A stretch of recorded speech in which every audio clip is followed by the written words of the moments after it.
people don't understand how gutted the manufacturing base in the United States is. Having to compete on the world stage with two hands tied behind their back. Not just one, but two.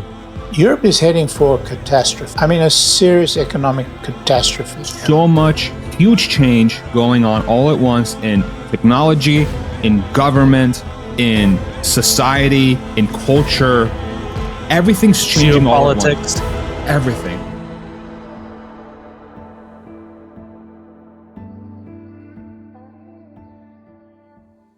You know, Cathie's worldview is very clear. We know what her worldview is.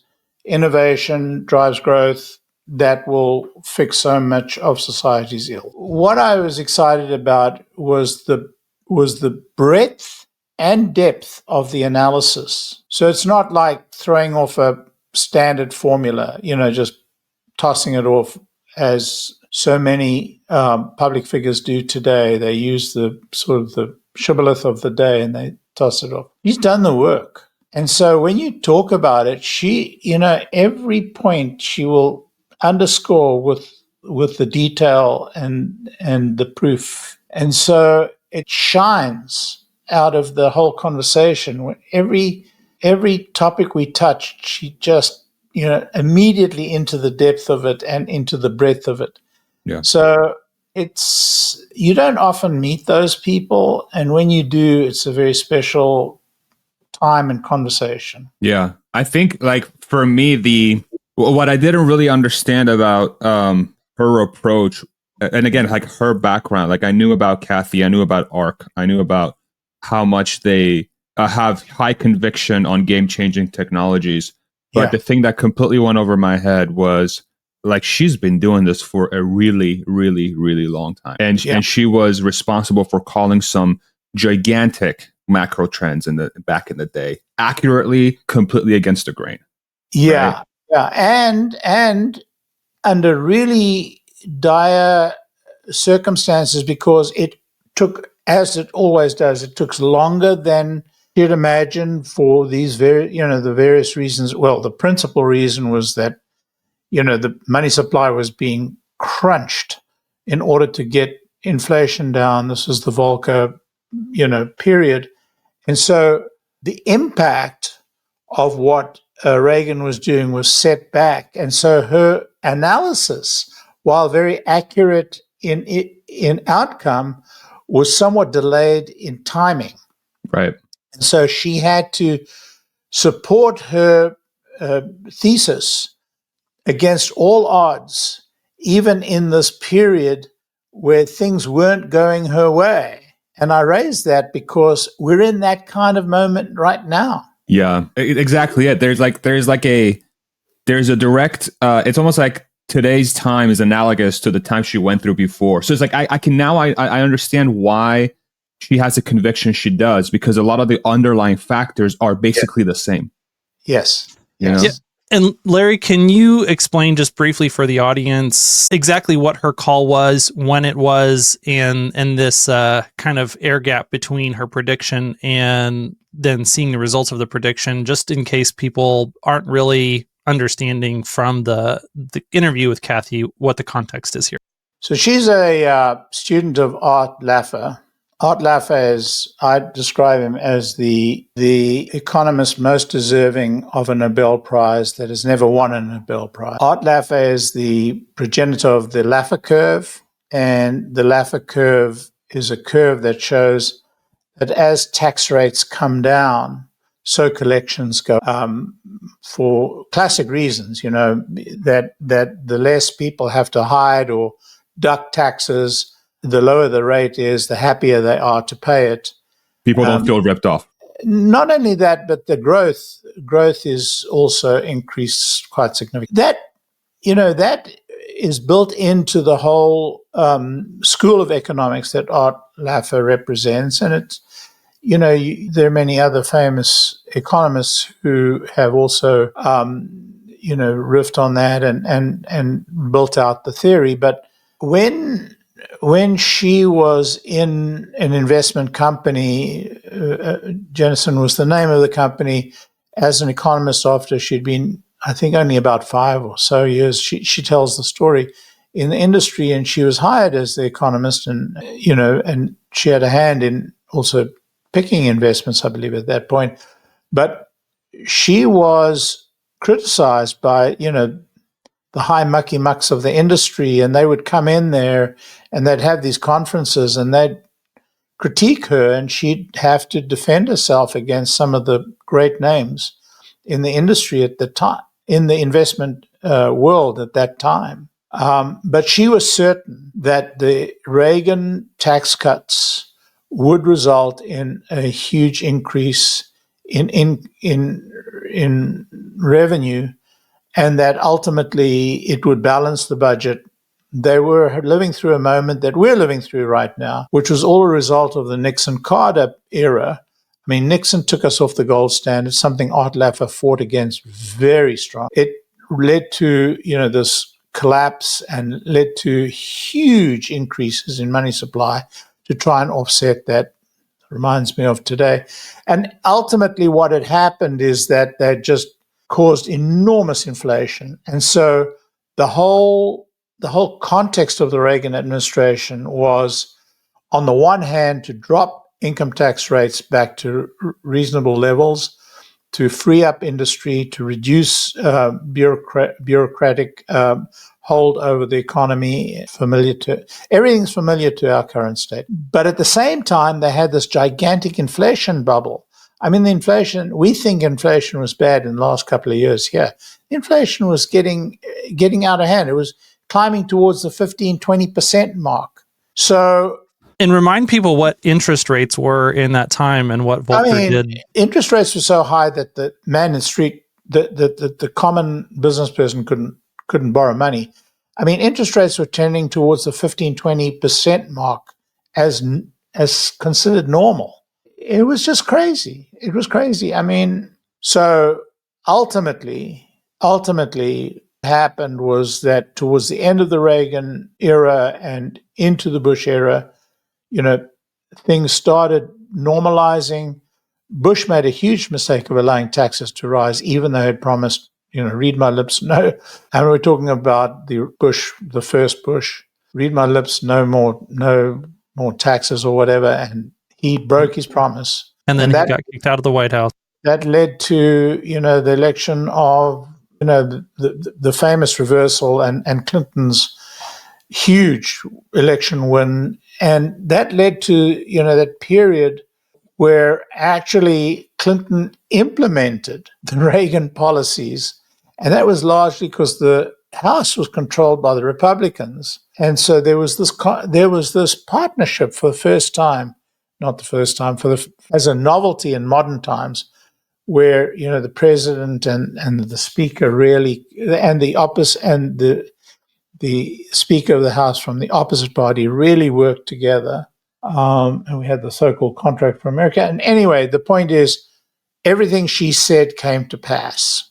And the company she worked for, Jennison, had a 20-year run of huge success. So we're living through that sort of moment again. It kind of went the full circle. We had these tax and spend governments, through the incredibly, we had this terrible... Literally everyone since Clinton. No, not really. George W. Bush really tried to reform not only the tax code, but also, more importantly, the whole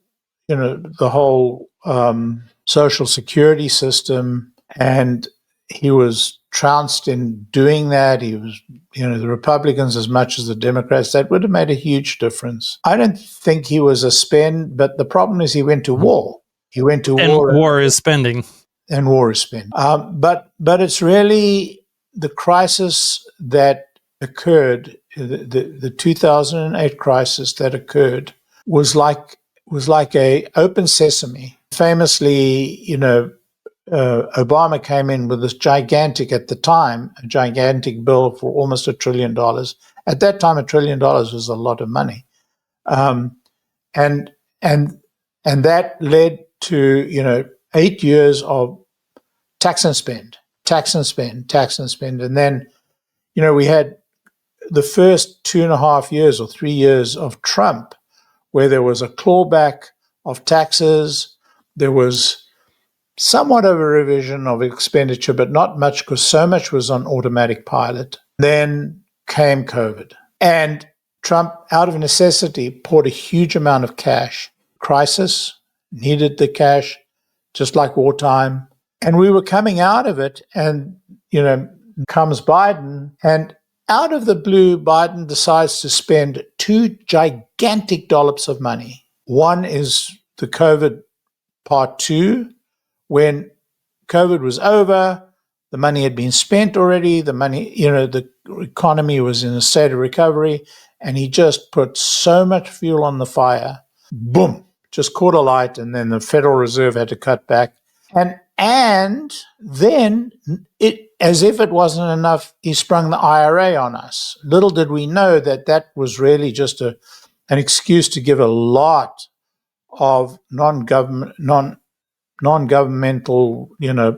his friends and family, a huge, huge, huge dollop of money through these so-called NGOs. We didn't know it at the time. We now know it, but that's what was happening. The problem is he had to spend that much money in order to give that much money away. Well, he wanted to give that much money away. So, $1 trillion, what's another $1 trillion? Let's make it $1.5 trillion to make it good. And that just blew the top off. Now, to close that down and cure the problem, we have to go through, what Volcker took us through. And in this case, it's a huge tragedy. There is I posted this morning, I posted a link to it. There is a all-in, not a conference, but an all-in conversation with Bessent. Scott Bessent. I got to watch that. You got to watch that, because everything we heard from Cathie just makes so much sense when you listen to Scott Bessent talking about how he's going to go about solving it, and how we missed the opportunity, what the problems were, and now what the solution is. And it ain't easy. It's not going to be. But what Scott doesn't talk about, Scott talks about the fix from an economic point of view, and that takes me back to Art Laffer. It's a true Laffer fix. It's a true, it's a true, classical, faith in markets, that if you reduce the hurdle of what it takes for economic activity to happen, for people to do business, that you can grow your way out of giant holes. Well, that and the reduction in tax rates, which will increase revenue. And then the whole question. So there's another whole question which I introduced into the conversation, and that is this question of, these famous tariffs that Trump is so focused on. And is receiving a lot of criticism, and because it strikes at the heart of what the monetarists believe in, which is, you should have open trade, that tariffs are a tax and tariffs lead to inflation. And that's the classical approach. So, you want everybody to do the thing they're best at doing, and that way prices fall across the trade and everybody does well. But the problem is, and this is what I raised in the conversation, the problem is that we have a set of tariffs right now which make no sense at all. The United States is heavily biased. There's a heavy bias against the United States in the tariff structure of the world. And it's far worse than I even said in the conversation with, because I had a conversation, some notes with Michael Dunn, who's talked about this at length and who's investigated this at great length. And it's not just the tariffs. It's all the rules and laws that each country use to raise barriers that aren't even tariff bound. So they tax, and then they also block certain, like China has these rules and laws against imports, which is not tariff bound, but it's just, you're not allowed to import this stuff from the United States. And Europe has the same. And so it's part tariffs and part regulations and part laws that they've used to raise these huge walls throughout the world against the United States. And Yeah. in fact, anyway, so Please. the point is that the conversation with Cathie really drilled into the money supply issue and the tariff issues. But there are so many more that abound. But her focus is on what innovation is going to do in terms of productivity and the potential to drive up productivity. Now, if you combine what Scott says with what Cathie says, you have really, the best of both worlds, by far the best. But like happened at the time of Volcker, there's always there's always the unforeseen that can lengthen the time that the cure takes. I mean, it's like any serious disease. There's always factors that may be hidden or that may be complications that you don't allow for. Yeah. And I think the one, again, the one thing that gets, I would say, missed in the tariff discussion as well, which I don't see talked about enough, and something that, like you talked about, now that you're doing all your road trips to the United States, you see it with your own two eyes, the desolation in a lot of the parts of the country that used to be hubs of manufacturing. People don't understand how gutted the manufacturing base in the United States is. They do not understand. And that doesn't affect the people just who are employed. It's their entire community. And that was my point that I made to Cathie about how serious the problem really is. I mean, we talk about, innovation, and we talk about the excitement, we talk about all of this, and we all invest in it, and we all benefit from it. But when you get on the road and you drive through these small towns and you stop in these small towns, there's nice hotels and there's, there are the McDonald's and all the glitz at the stop. But I always drive into the towns, and honestly, they have been gutted. I mean, beyond gutted. Some of the towns are like just desolate. And I see these gigantic textile factories with moss growing over them, huge, huge plants. Some of, them, I mean, it's hard to describe just how big some of these plants are. And they're just overgrown. And even the for sale signs have been rotted and overgrown.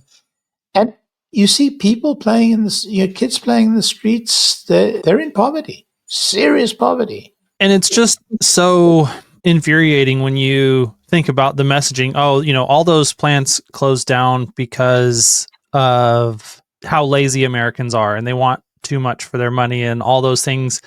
When, the reality that you brought up is at least as big of a factor, if not more of a factor, that when all the other countries in the world put tariffs on our goods when we send them overseas, but we don't put tariffs on their goods when they send them here, then that American worker would have to be twice as productive as a worker in another part of the country or in another part of the world in order to compete on fair footing. So that's the thing that I think people don't understand, is that American manufacturing and American labor has been having to compete on the world stage with two hands tied behind their back, not just one, but two. And their legs, because the labor from the countries that we're competing against, that labor per hour is a fraction of the one in the United States. It's a double whammy. Some of it is slave labor. 100%. Yeah, and I think so. Here's the very exciting thing about the ARC thesis, though, right? Which is, and this is something that we've covered on the channel multiple times, which is, I think, is starting to gain steam in the broader discourse. I hope is with the advent of innovation and the advent of artificial intelligence and robotics, with the challenges that come with it. This is America's only chance to be competitive on the world stage when it comes to trade. Because as you bring down the cost of labor, as you bring down the cost of generating something in the country, right, of making something, let's say using human or robots or artificial intelligence, that's the only way that I can think of, outside of going into a let's say tariff war to try and get the tariffs to be actually competitive. The holy grail is just offering the labor through automation that's going to be much, much cheaper than the labor that Mexico could do or that China could do. And then all that manufacture reshores back into the United States. And then the United States taxpayer wins by doing that, because now we have the means of production, right? It's similar to if you think about the Middle East situation with countries like the UAE and Saudi and all these places. One of the reasons why they don't offer any why they don't have any taxes in those countries is because they make so much money from exporting their natural resources. The United States could do the same exact thing when it comes to artificial intelligence, robotics, and labor. Like that's one thing that I don't see talked about enough. Is that can be our holy grail. That's the true innovation here. Is that we just become the world's makers of everything. America can do that. So let me and pour cold water on it. No. I want to say yes. Everything you said is absolutely on target.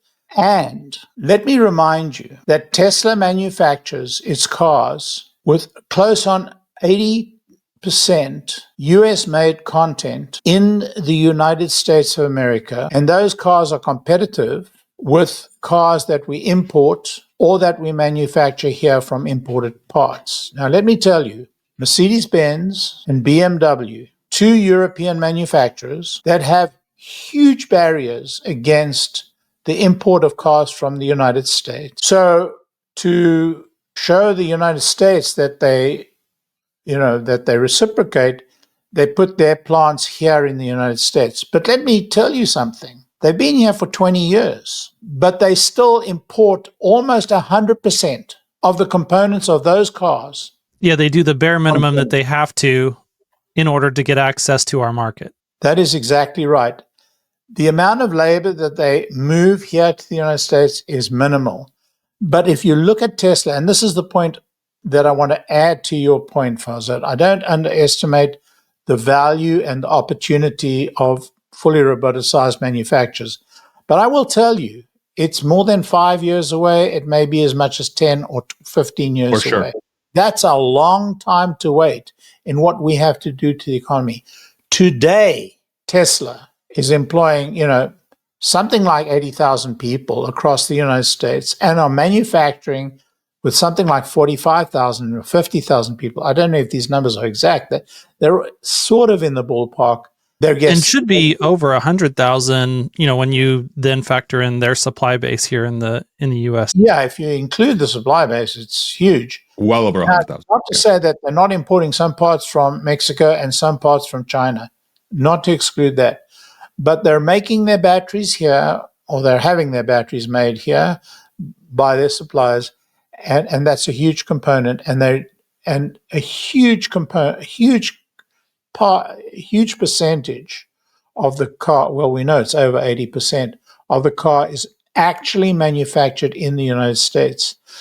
And so what I'm saying is that there is absolutely no reason at all that we cannot, with today's technology, not tomorrow's technology, not the technology of a decade hence, not the technology we're still trying to create, but today's technology, there is no reason not to manufacture in the United States, except one.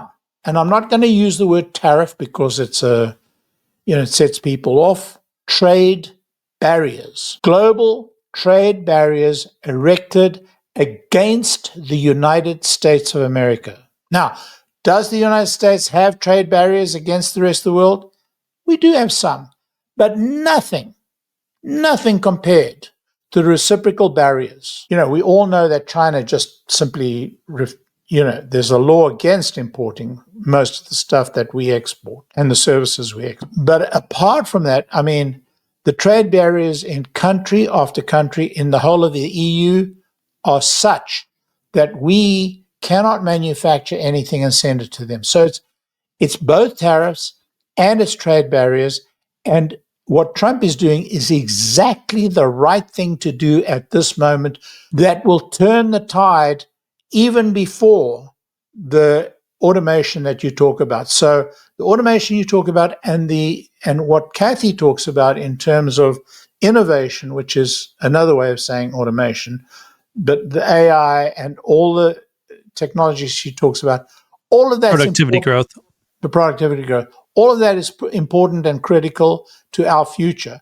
But today, to get out of the trouble that we're in today, could be done automatically by tearing down those trade barriers, and that is what Trump is about. Do you think how realistic? I've been thinking about this, and again, like this is why that Cathie interview is so fascinating, because of exactly this conversation. Like, I feel like every 5 to 10 minutes in that conversation, you could have 2 hours worth of podcasts just on that 5 to 10 minutes. You know, we could have gone off on any of those subjects. It was very hard to keep the conversation, flowing and moving along. It was very, very hard. It's almost like we should ask Cathie if she'd be up for doing like a quarterly Maverick Mind with you, and then we can use that as an excuse to go down to St. Pete. Yeah, good, because there's so much depth there, and I have these I'm at Brainstorm every week with her, and it's just there is so much that they cover. It's amazing. But you know what, Cathie, she has this breadth of view. She doesn't get herself mired into any of these pillars and yet she seems to have this instincts, understanding of each of these technologies that is quite amazing. So it's an extraordinary mind. It is a maverick mind. She really is. Okay, so do you how realistic is it that we're going to exit this? Like, what is the chance of having true pain in the next 4 years, given what Trump's trying to do from a tariff perspective? Because if I think about it, right, if like what is the force and function going to do? It's likely going to slow down the economy, which we're already seeing. Just look at the inflation numbers. If I bring up true inflation, which the way I view the inflation numbers is, if the economy is slowing, that's going to create a forcing function downwards towards demand, which is going to increase supply, which is going to lower prices. So in a weird way, tariffs are doing this whole negotiation that Trump is going down the path of with tariffs. It's kind of creating this uncertainty in the market, it seems like, that people are like, should I buy? Should I not buy? Should I bring product here? Should I not bring product here? What does the economy look like? Why are you doing this? It's kind of creating disruption, which is lowering demand. But it might get us to a point where with enough economic slowdown and the inflation coming down significantly, let's say into potential deflation territory, this is going to incentivize the Fed to lower rates, which is going to create economic stimulus, because it's going to be easier to borrow money to potentially bring production back to the United States, because now you're creating a forcing function for that production to come back, right? Or the flip side is, this economic uncertainty is going to create a flywheel of a downward turn, where you're going to have businesses having to slow down, which is going to cause them to lay people off. That whole sort of recession, depression flywheel that you can get into. So what if you were to put on your crystal ball hat, Larry? So you're putting on your crystal ball hat, okay? What do you think is the likeliest outcome in the next, say, 2 to 4 years from what's going on now? I've been calling for a recession for the last couple of years, which means that if I keep going, I'll be right sometime. And I think we have been. And I think we have been in a recession, if you really think about it. Yeah. I was going to make the point that I've been right all along. The problem is the recession exists in the lower 2/3 of the economy, while the upper third of the economy has been enjoying the S&P 300. No, the S&P 7, the Magnificent Seven. I mean, if you look at the results, you can actually draw a line.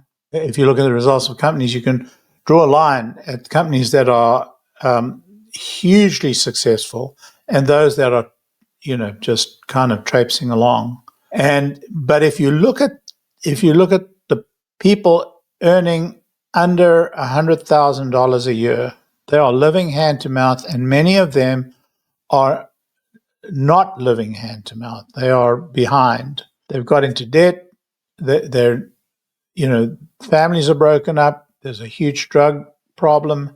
So the lower 2/3 have been suffering a serious recession. And you can pick those trades that are really in serious recession, whether the building trades, or you can actually pick out which parts of the economy are in recession, which ones are doing well, and clearly tech is doing well, banking is doing well, and financial services is doing well, and tech is doing well. But other than that, people are suffering. And so I think you forgot the one that has been doing the most well, that was now going into not doing well. All those non-governmental organizations, they were having a nice heyday. Yeah, they were doing extraordinary. they have been doing extraordinarily well, and the probability is that they will continue doing quite well even under this administration. But yeah, if you look at credit balances it's consumer credit is pretty high right now. Yeah. Even though interest rates are not nearly where they were in the 80s, where, the problems were, the inflation had got so out of hand. But, you should listen to the Scott Bessent interview on, today. It was just remarkable how they covered almost the entire panoply of problems and how to address them and how he thinks of addressing them. And I think they have the right formula, but the question is, have they enough time? I don't think this government has enough time. 4 years is not enough time. And the question is, will they be able to continue? Will they keep control of the Congress at the midterms? These are political problems that, we can't solve. Quick question to go back to the credit, like the interest rate point, Larry. In the 80s, were there credit cards that had these rates that are like so much higher? You talk about under Volcker interest rates of 15 to 20%, or then the credit cards 30, 40%? Or no, the credit card, the differential between the interest rate on the credit card and banking and normal banking credit has crept up consistently over the decades.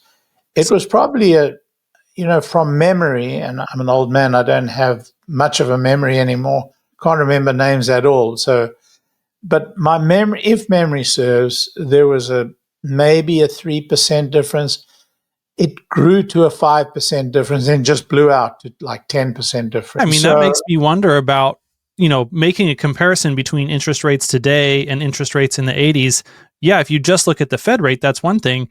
But then if you look at the fact that a lot of this consumer credit is on credit cards that even before interest rates crept up or 15%, now maybe they're between 20 and 30%, then maybe it really does look a lot more similar in terms of the types of interest, amounts that people are paying out of their budget. Hans, that's a brilliant observation. I think you're exactly right. And in a way, if you listen to the Bessent interview, he tackled that by saying that the problem is the banks have been so regulated that they no longer are the prime source of money. He calls for a significant deregulation, particularly, and he focused several times in that conversation on community banks, getting them back to doing the business of banking and replacing credit card debt. Credit card debt is one of the most damaging features. You've picked it exactly right. One of the most damaging features of our modern economy. Yeah. And what's crazy is if you really think about the state of banking today, all the regulations that were put forth in post the financial crisis in 2008, right? Those regulations led way to the banking situation which we have now, which is we have 4 major banks and every other bank is going kaput. Well, it's actually 5 or 6, but you're right. You're absolutely handful of banks. Yeah. You're absolutely correct. There are the 4 giants, but there are a few smaller ones that enjoy or are privileged in the same way. Too big to fail. Too big to fail. And Scott really focused on that today. I mean, he said it probably 4 times.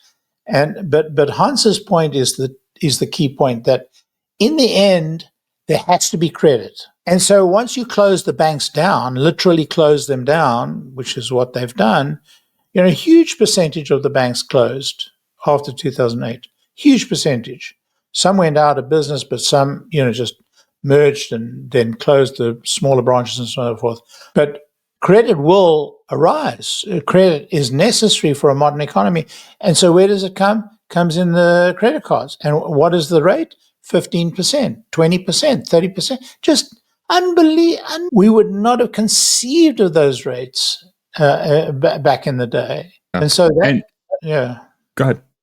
No, I was just confirming that point. No, for sure. And I think what's the conversation I'm seeing now from government officials, and I think AOC and a Republican are trying to pass a bill to cap the interest rates on credit cards at 10%. But I think all that's going to do is that's going to move government to fund those banks to subsidize the credit cards. So now we're turning yeah. I mean, you try and control costs, and you get to 2000. You get back to the 1980s 1970s very quickly. It's you can't. People who think they're too smart messing with markets and ultimately just blowing things.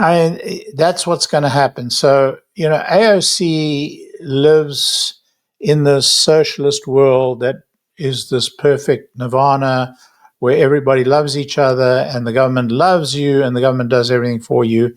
And what can go wrong?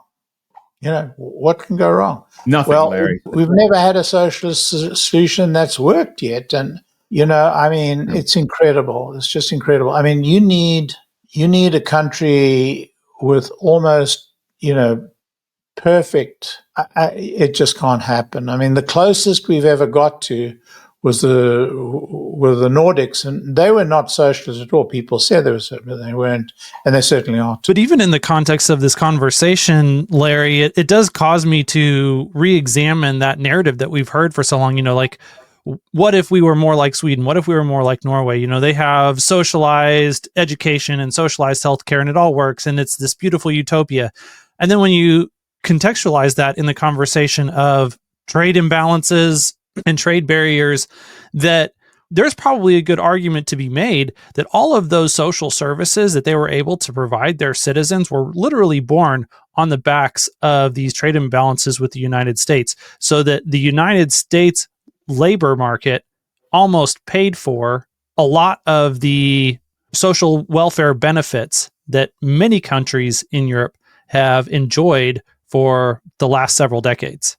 Or can I give you another one too? And this one is going to be very controversial. Or the fact that the United States through NATO has shouldered the burden of defense of that entire region, right? Basically all the defense in a lot of different ways, which is creating a lot of security in that region, which is allowing those regions to have those kind of policies. But if the United States was like, you know what, I'm going to stop defending you guys, you all are on your own, good luck allocating those funds to the social programs. Well, I think all the above is true, but I think that if you point to the Nordics themselves, I think that the reason for the success of a more socialist economy, not a socialist economy, but a more socialist economy, is the homogeneous nature of the population. That has broken down completely, and so times there are completely different now. As to the rest of Europe, Europe is a dying continent. From an economic standpoint, they are in serious jeopardy. I mean, if you think we're in a bad way, and if you think we were in a bad way in the 1970s, Europe is heading for a catastrophe. I mean, a serious economic catastrophe. Productivity is on a strong down curve. The growth of the economy is on a strong down curve. And they're dying. They're dying from these crazy policies that are being imposed upon Europe, unilaterally from this out of control, executive committee of the EU and this out of control woman who runs Europe like a dictator. I am very concerned for Europe in general. And, Holland, which is a country, I once had a company, my company was based out of Holland, was headquartered out of Holland. So I know a little bit about the country. I mean, what's happened in Holland is just, in the Netherlands, but what's happened in the Netherlands is disastrous. And so I wouldn't point to them and say, oh, they have this great system.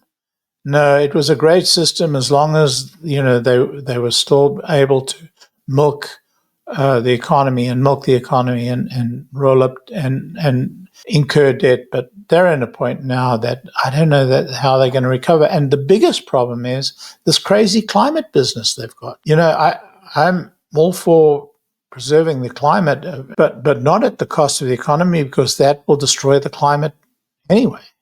Yeah, I think the challenging discussion there is, I think it's like it almost requires a societal philosophical change to dig oneself out of that hole. Because what does that mean? Is that when you realize that the safety nets or the things that you've built around your region that create a certain quality of life and a certain floor and a certain, like, let's say, ceiling, let's say, like a state of life that is acceptable to most, right? When that entire thing is breaking down, the only thing you can do to get yourself out of that hole is to work really, really, really hard and go through a lot of discomfort and pain to rebuild the thing that you're trying to build. But that requires abandoning the old way of life and getting back into building stuff. And I love Europe. I was born in Spain. I lived there for 12 years. You know, I understand some of the Western European culture pretty well, I would say. And I just, with the bureaucracy and I think the overall philosophy, especially as compared to a country like the United States, I wonder what it's going to take for the society to realize the kind of situation that they're in. You know, I don't know. And I might be talking very ignorantly about this, and I'm sure some people from Europe will tell me that I don't know what I'm talking about. But I mean, and other ones will tell you that you know exactly what you're talking about. I mean, I think it is very polarized in Europe right now. The commentary that I see specifically on this issue. Yeah. So I don't know. I think I agree with you. I think it's in Europe, you would probably be labeled far right. You would probably it's far Zod. Larry, not far right. You know, I saw that comment many times on X. What are you, far right? I'm like, no. By the way, I was witness to the fact that a lady in the coffee shop wrote your name correctly on the cup. So, what do you think about that? Yeah, I was witness to that. It wasn't a Starbucks, by the way. That's why. Yeah. People with blue hair don't know how to spell. I'm very concerned for Europe, and so one aspect is the financial. The other aspect is the issue of immigration. I mean, it is pretty serious stuff. Where they are with immigration. It's, you know, I think they've done serious damage to themselves, and I don't know how they get out of it. I guess there'll be another war in Europe. Yeah, I think to me it's like it comes down to, and again, controversial topic, but you know, Overton window has opened so widely that why should we not talk about this? You know, you think about Europe and you think about the United States. The United States had a giant influx of illegal immigrants in the last 3-4 years, and it definitely impacted the country in negative ways. And I'm not saying those illegal immigrants are inherently bad people. I think a vast majority of them are good people just looking for a better life. And the United States set up great people. But the United States set up a perverse incentive for these people to come. But with that incentive also came a very small minority that is causing chaos, which in a weird way, it has made it really bad for immigrants in the United States, period. Yeah, terrible. Right? Look, two-thirds of the people on this call are immigrants. Yeah. We're very supportive of immigrants, I assume. Yeah, Hans, in your face. Yeah. I mean, I don't know where Hans stands on this or sits on this, but, you know, I mean, immigration, the United States has proven, is a really good thing. Yes. Excellent thing. The best thing. But what...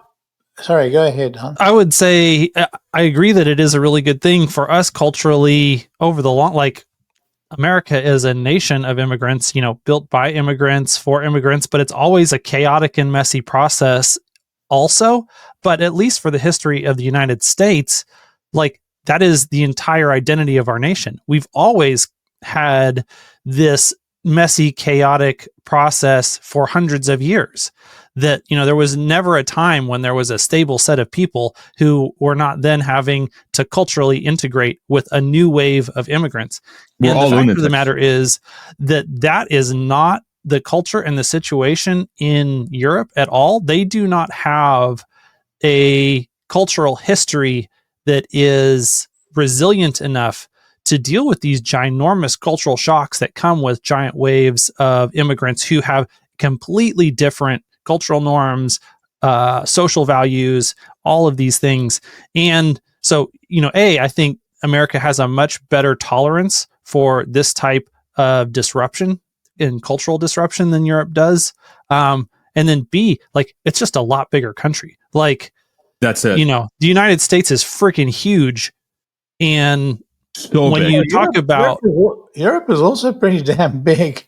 well, it is, but they don't have the, I mean, in I've each driven the individual length of country. pretty damn big. Yeah, but if you 100%, but if you really think about just the function of like, is it going to be easier for America to absorb 1 million immigrants, or is it going to be easier for Europe to absorb 1 million immigrants? And if you just think Maybe about Europe is footprint, one thing, but yeah, if you look at Germany as a country, or France as a country, right, or the United Kingdom, or Norway, or Sweden, or all these other places, like they don't have the same type of identity as Europeans that Americans have as Americans, even though we're broken into these states.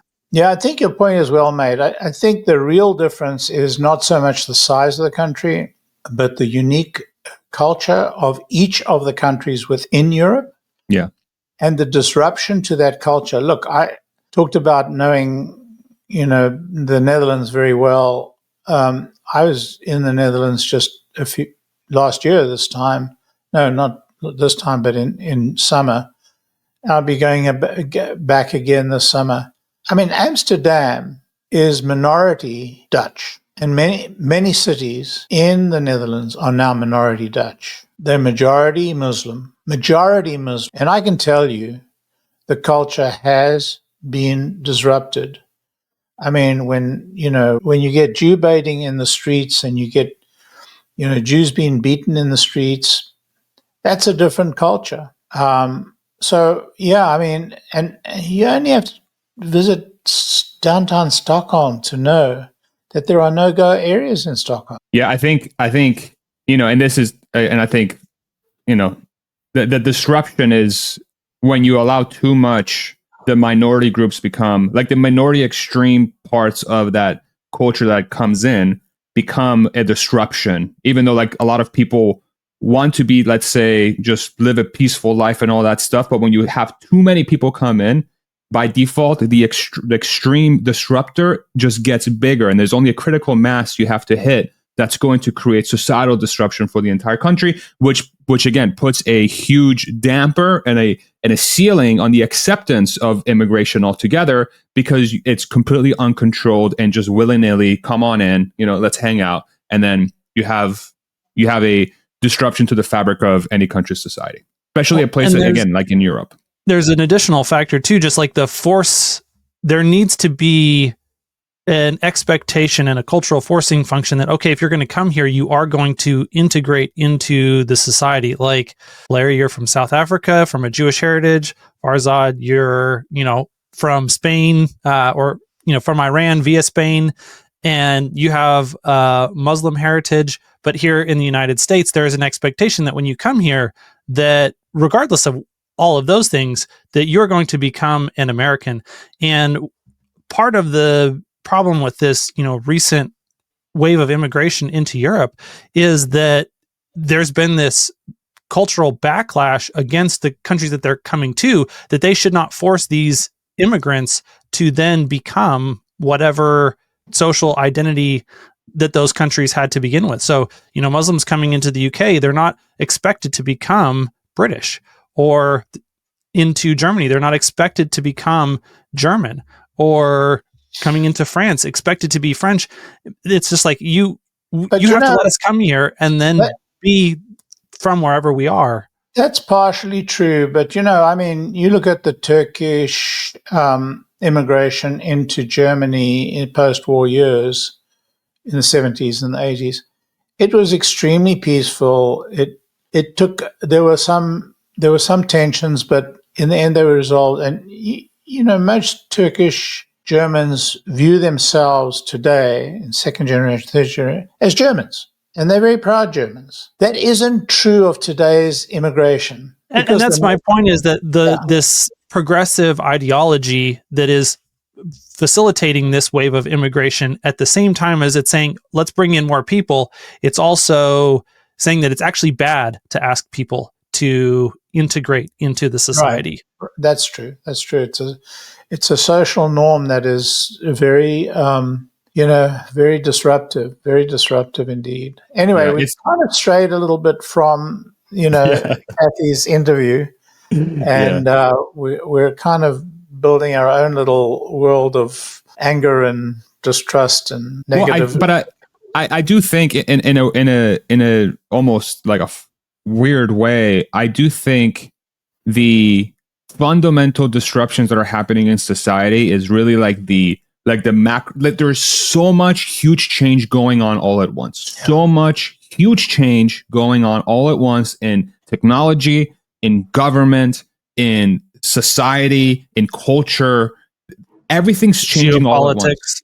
Everything, right? And I think that's the overarching theme here. And Cathie's work with ARC is one extremely important subset, but it's still such a small subset of all the change that's going. Like if we were talking about Cathie in 2010 or 2011, she'd be like the one of two giant things happening. Today, she's like one of 100 things happening, you know? And that's what makes this time so fascinating. So, yeah. It is exciting times. Technology is exploding. Builders are building in the United States. And I'm hoping we get back to manufacturing. I think this president, for all his faults, and there are plenty, and everybody knows them very well, he's doing a huge service. Politicians have been on sort of autopilot, building their NGOs for their retirement and, for their friends and family, and sort of following the sort of expected institutional path that these two institutional parties are forcing them down. And it's been bad. And so we need another disruption. So we had a Kennedy, we had a Reagan, we had a Clinton. Have to give it to Clinton. You can add whichever Republican name you want to that. But we had a Clinton, and now we have a Trump, and an Elon. Yeah, at our cost, guys. We're shareholders in Tesla, and Tesla's under siege right now.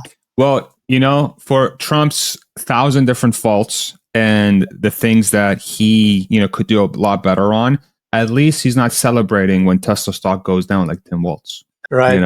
I think, one can criticize Trump all day long, and there's a lot to criticize, but I've learned that there's a lot more to Trump than Trump. Yeah, I agree. He's quite a remarkable person. Maybe this is, one of the questions that I've had in the back of my mind as we've been having this whole discussion is, given the crystal ball predictions that you've made about the pain ahead and maybe the lack of time that this administration has to really see the fruit of all of this stuff that they're doing. It's very important, very necessary for the future of America, for the future of the American economy, that we're kind of going to be digesting some short-term pain for those long-term gains and benefits. Right. How do you see the impact of that on Elon and his companies in this season of the now but not yet that Cathie kind of went through with her predictions in the 80s and 90s? For me to predict anything about Elon, I've learned painfully that it's just not there's no value in it, because A, I'm going to be wrong, and B, I'm going to attract a whole lot of... You don't want to be that guy again? You like being this guy? Elon is such a remarkable mind. You cannot think ahead for him. A lot of people do in our community and say, we're going to do this, and they're going to do that, and they're going to do that. I've given up. He's his mind is far, far too rich and far too far-seeing for me to actually figure out how he navigates this. I have a lot of confidence he will navigate it. I have a lot of confidence he'll navigate his companies through it. I'm very optimistic for the future of Musk. And I guess maybe I should have worded my question a little bit differently, more towards the public perception of him and his companies. Do you have a prediction there or what's your feeling about how everything is going to be perceived at the macro level? Yeah, I honestly think that the public's behind him. If I were to guess, I would say he has a 65% positive ratio. Maybe I'm exaggerating. Maybe it's as low as 60%. I don't think it's below 60%. Depending on the poll, I mean, I've seen his popularity at 45% approve, 55% disapprove. It depends on what you're looking at. I don't believe in polls at all. My confidence in polls is at 0. I was able to call the election better than any pollster out there. And I'm an idiot. Except Rasmussen. Rasmussen got it. Fair enough. And I'd be interested in a Rasmussen poll, but I'd still have 0 confidence in it. In other words, it'll be informative, but I'm not going to place any money bets on it. And the other thing is polls are a very specific moment in time.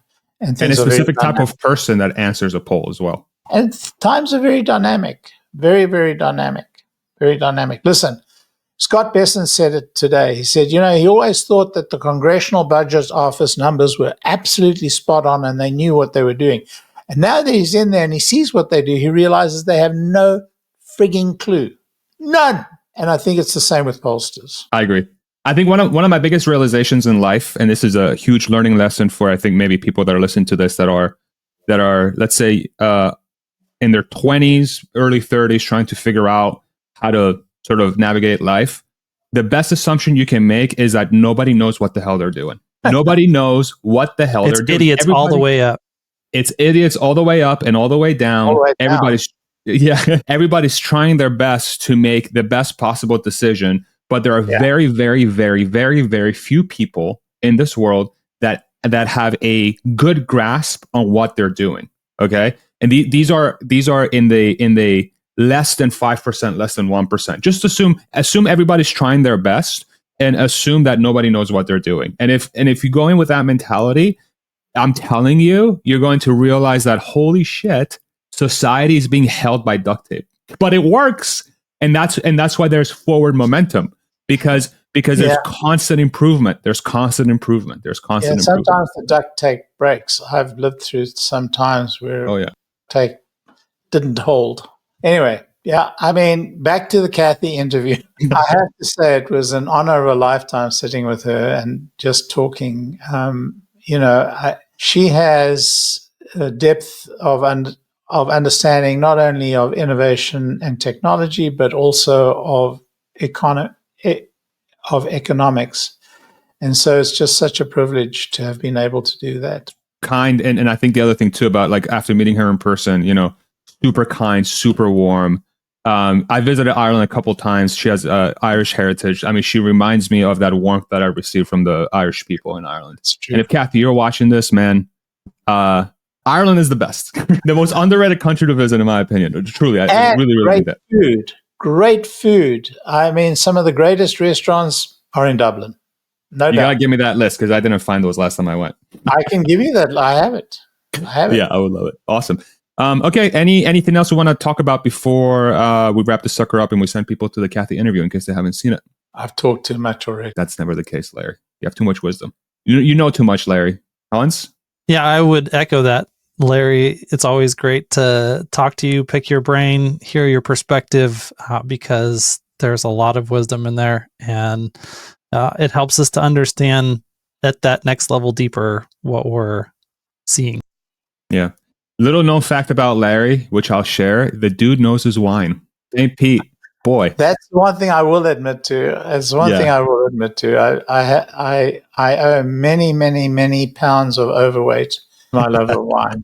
That second night, we were downtown. We went to these secrets. Okay, all right. Go watch the Cathie interview. We'll have a link. Bye. Bye.